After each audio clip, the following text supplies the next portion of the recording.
বেলডাঙ্গা ছেতেনে ১০৯ নম্বর রেলগেটে এক মহিলার মর্মান্তিক টিনে কাটা পড়ে মৃত্যু হলো। পরে জিআরপি এসে লাশটিকে উদ্ধার করে পোস্টমর্টমের জন্য পাঠিয়েছেন।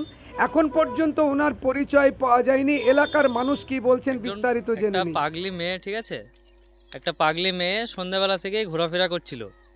তো এনারা সব খাবার টাবার দেয়, খাবার খাইয়েছে। 9:30 অবধি, রাত 9:30 অবধি ছিল সে মেয়েটা। তারপর থেকে আর দেখা যায়নি মেয়েটাকে।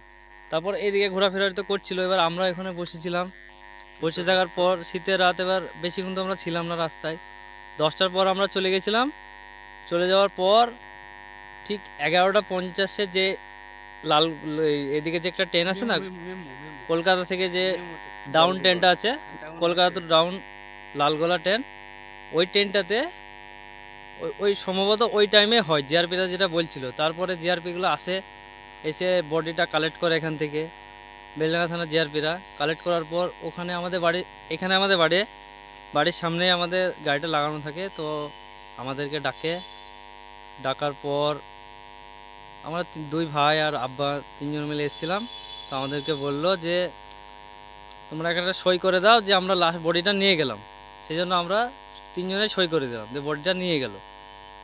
এইটুকু আমরা জানি, এর বেশি আমরা কিছু জানি না। ঠিক আছে, আমাকে নাম্বার দিল, তো বললো যদি কোনো খোঁজ পাওয়া যায় তবে যোগাযোগ করতে বললো ডেড বডি সম্বন্ধে। ঠিক আছে, এইটুকু আমরা জানি স্যার, এইটুকু আর কিছু জানি না। পাগলি তা তো জানা যায়নি। এই মেয়েটা কি সত্যিকারই পাগলি? হ্যাঁ, 100% পাগলি। মানে কালকে সন্ধ্যার আগে সম্ভবত গ্রামে বেড়াচ্ছিল। আমরা ওখানে যে যেমন পেরেছে হয়তো পাউরুটি, বিস্কুট, কলা খেয়েছে, কিন্তু খাবো না বলেন অনেক কিছু খেয়েছে। আমরা 9:30 অবধি রাত্রিরে দেখলাম।